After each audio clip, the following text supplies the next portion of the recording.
The quiet tenant. By 6 o'clock on a Tuesday morning, every lock in that building had been changed. The properties that Mr. Chibuzor Okafor had spent 15 years squeezing out of desperate tenants. 4 flats in Surulere, 2 in Agege, and the big duplex in Satellite Town were all legally registered in new names.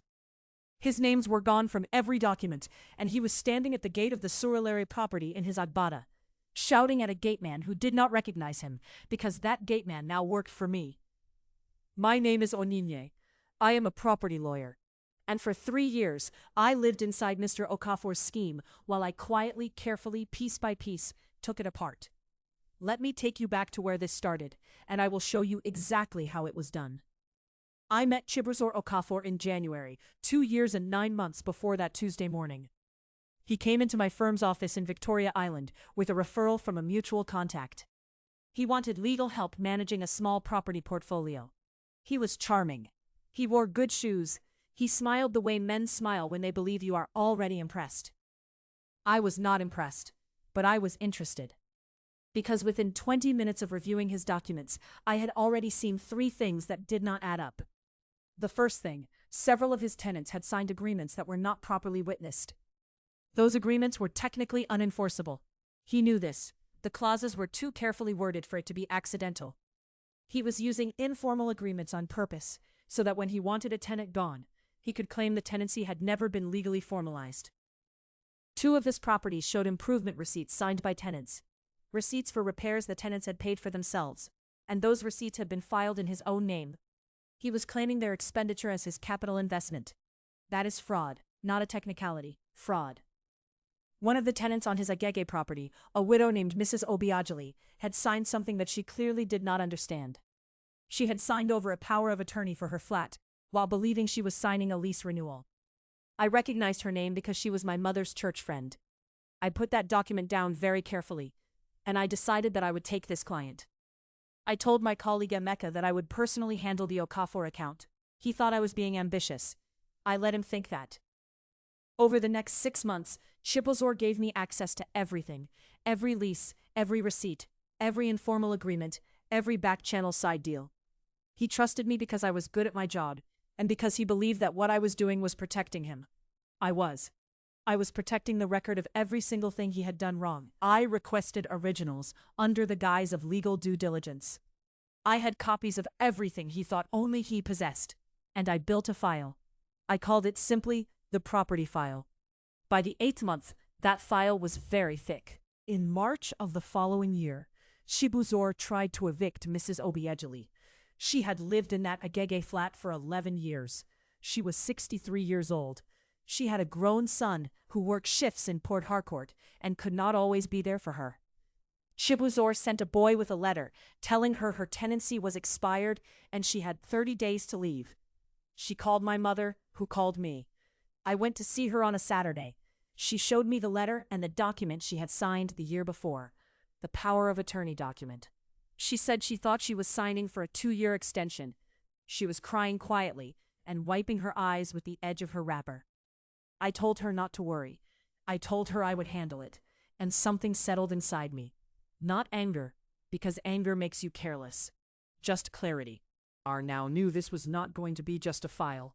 This was going to be a transfer, full and complete. Chibuzor was going to lose every property, every document, every financial instrument connected to those buildings. And it was going to happen, through the law, perfectly.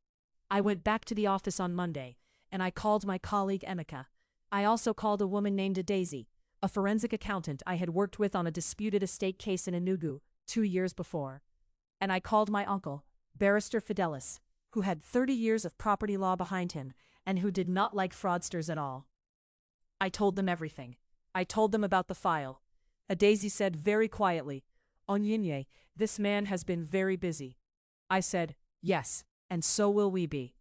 We worked for 4 months. Daisy traced the financial trail. 2 of the properties had been purchased using tenant deposits that were never returned.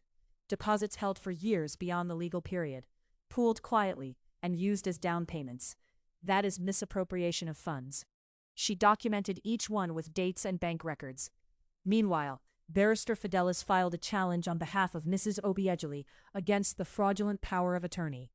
That document was voided within 6 weeks. Mrs. Obiageli's tenancy was restored. Chibuzor did not yet know who was behind it. His lawyers thought it was a routine challenge. He was annoyed, but not alarmed. That was intentional. We needed him calm while the larger movement was happening. I was still his lawyer. I was still sending him reassuring emails. I was doing my job very well. Emeka handled all the direct communication with Chibuzor's office during this period, so that Chibuzor had no reason to feel anything had changed with me. In month 3, Agege and I filed formal complaints with the Lagos State Real Estate Regulatory Authority. We submitted the full property file, every document, every receipt, every false capital claim. We filed separate civil suits on behalf of 4 tenants.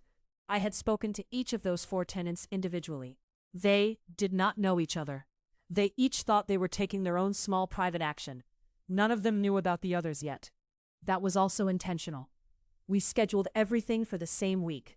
The regulatory notice would arrive at Chibuzor's registered address on a Monday. The civil summons for the first tenant suit would arrive on Tuesday, the second on Wednesday, the third on Thursday. On Friday morning, Barrister Fidelis filed the formal application for the revocation of title on the 2 properties with the misappropriated deposits. We moved the completion of the title transfer on Mrs. Obiageli's flat to the Saturday. I chose a Saturday because I knew Chibuzor would go to the Surulere property on Saturday mornings to collect rent in cash from the caretaker, which was itself another irregularity, but that is a separate matter. I wanted him to arrive at a place that no longer responded to him. I was not at Surulere that Saturday morning. I was home, drinking tea. But Emeka was parked 1 street away, because we are professionals, and we wanted to know everything went as planned. He sent me a voice note at 7:42 in the morning. He said, and I am quoting directly, "Onyinye, he is at the gate. He has been there for 20 minutes. He is calling the caretaker. The caretaker is not picking up because the caretaker now works for Mrs. Bello, who is the new title holder. He just called someone else. He is getting louder." I listened to that voice note twice. Then I put my phone down and finished my tea. By Monday, Chibuzor's lawyer had sent a furious letter to my firm, demanding to know my involvement. I had already resigned from his account the previous Thursday, with a formal withdrawal of representation letter, citing a conflict of interest, which was entirely accurate. His lawyers had no ground to stand on. The regulatory investigation was already open. The civil suits were already filed. The title revocations were already in process. He called my personal phone twice. I did not pick up. The 3rd time he called, I sent 1 text. It said, "Please direct all further communication to Barrister Fidelis Onuoha. His number is on file." I did not hear from Chibuzor again directly. His lawyers made noise for 2 months. One of them wrote a letter suggesting I had acted in bad faith as a legal representative. Barrister Fidelis replied to that letter with 11 pages of documented evidence and a counterclaim application. The noise stopped after that. By the end of that year, 3 of the 4 civil suits had settled. The tenants received compensation. Mrs. Obiageli received a full, clean title to her flat. The flat she had lived in for 11 years. The flat where she had buried her husband from. The flat that had almost been taken from her with a piece of paper she did not understand. She called my mother when the title deed arrived. My mother called me, and her voice was the kind of happy that has some crying in it. I said it was nothing. It was not nothing. But it was done.